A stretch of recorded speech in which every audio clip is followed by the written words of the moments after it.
Good morning, all of P1. I'm so pleased I'm getting to talk to everybody this morning. I hope you all had a great weekend. And today I'm going to tell you about our new topic. So our new topic this week is all about houses and homes. And I've got a book with me. It's a big book and I'm going to share it with you. And can you see the title? Do you know what this could be about? Have a really good look at the picture at the front cover. That's right, it's all about homes. And this book, as Mrs. Dowie went through, has a front cover and a spine and a blurb at the back. And this book is going to give me some information. So this book is not a storybook. This is a non-fiction text that will give me information about homes. It will give me some facts about homes. Let's have a little bit look at why this book is different. As I open up the big book, I don't start reading a story. I have a title page here, and it has homes, the title, but then it's got this special word here, and this is the word contents. And contents is what is inside the book. So this is all the information that I can find out about the book, and it's got numbers down the side. And these are the page numbers that I can find out about this information. So what I can see on page 2, it's going to tell me all about homes. On page 4, it tells about houses. On page 6, we've got flats, bungalows, different homes on page 10, and then another special page at the back, which is called the index page. So I'm going to have a little look through this with you, and we're going to see all about facts about homes in our non-fiction book. So here we have our first page, and can you see down here? Page 2, and that's what it said in the contents page. And we have a picture of a house, and then I've got some information here, and I wonder what that might be if I hold it up close. What might that be? Looks like a letter. And how would that letter get to the home? I know that somebody's daddy in P1 is a postman, so he would deliver that letter to the home. We've also got a different type of home here. This is called a mobile home, and I know that there's a couple of girls in my classroom who have a mobile home, a caravan, and they go to that often. It says here along the bottom, it's giving me facts about these homes. People live in lots of different types of homes. Well, that's right. Here's other different types of homes. We've got a houseboat and an oats home. Look at that. That almost looks like a castle. Look at the top of that. Doesn't that look like a castle? And it's on page 3. I wonder what it'd be like to live in a houseboat, boys and girls. Do you think it'd be fun to live on a houseboat on the water? You could go anywhere down these rivers. That would be good fun, wouldn't it? So wonder what, so that was page 2. Page 4. Oh, yes, I remember it was all about houses. So let's see our different types of houses. Oh, and up here again we've got another letter. That's right. And here's a question. Non-fiction books often ask us to think, and they often ask us questions to get the facts. So let's see if we can answer this question. How are these houses the same? Well, have a look at this house.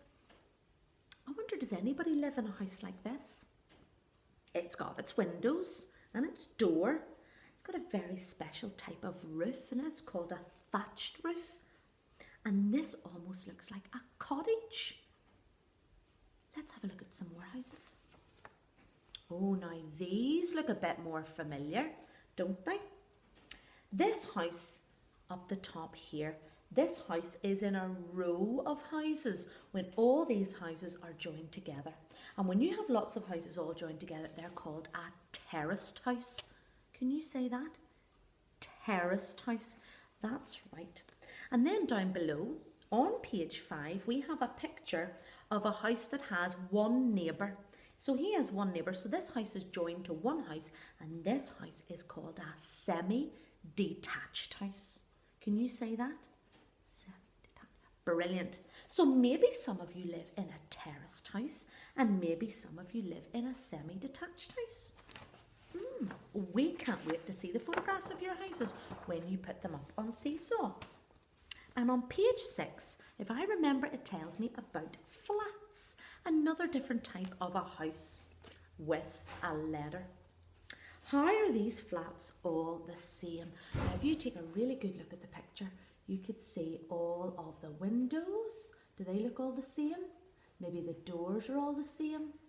Yes, all the way up to the very, very top. Wonder, would you like to live at the very top somewhere? I don't think I would. Maybe some of you know somebody that lives in a flat. Here are also different types of flats, and sometimes these are called apartments, and they're little separate houses inside one big building.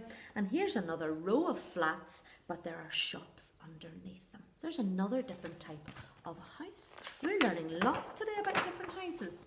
Let's see what this one is. Here's a different type of house. That's not a letter this time. I wonder what that is. Maybe you've sent one of these when you've been away on holiday, and it's called a postcard. Here's a question. How are these bungalows the same? So let's have a really good look at that bungalow. And a bungalow is a special type of house that doesn't have any stairs in it. Maybe you live in a bungalow. Does your house all on the one level, or do you have to walk up the stairs to go to your bed? Let's have a look at these bungalows and see if they're the same. Can you see anything that's the same in those bungalows? Talk to your grown-up about what you see in the pictures. Let's see what's next. Different types of home. Oh, there's another letter. How are these homes different? Can you remember what we call a house that doesn't have any stairs in it? Bungalow, that's right, well done. But how are these different? So that doesn't have any stairs. What about a houseboat? What's different about a houseboat? Can you tell your grown-up? Fantastic, good job. And what about a flat? Is there anything that's different about a flat? That it would be different from a semi-detached house or a terraced house? I can think of a difference. A flat doesn't have a garden. There are no gardens when you live in a flat. And then we have a house here. Here are a row of houses, and maybe you live in one of those. Let's see what's next. I've come to the end of the book, and at the end of the book I have another really special page, and it's called the index page.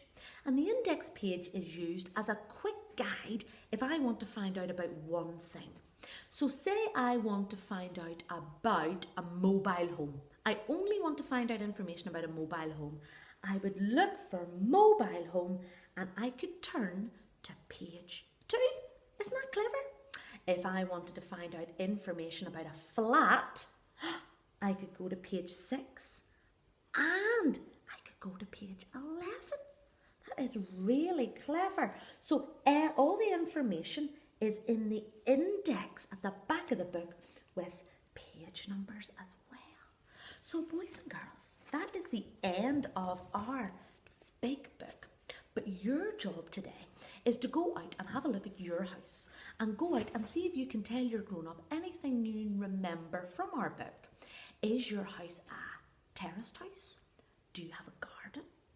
Is your house a semi-detached house? Maybe you live in a house that's all by itself. It has no neighbours and it's called a detached house. So I want you to go out and have a really good look at your house. Maybe have a look across the street and see what is the same about your house and the person across the street. Maybe if you go to visit your relatives, maybe if you're standing in their garden, have a look at their house and you can say, oh yes, you live in a terraced house and I live in a semi-detached. You have a small garden and I have a big garden. We can't wait to find out all your information about your different types of houses and homes. So I hope you enjoyed looking at this story. Don't forget, you can always come back to this book again to find out some more information. So good job, good listening. I love the way you were sitting listening really, really well. And I'll speak to you very soon.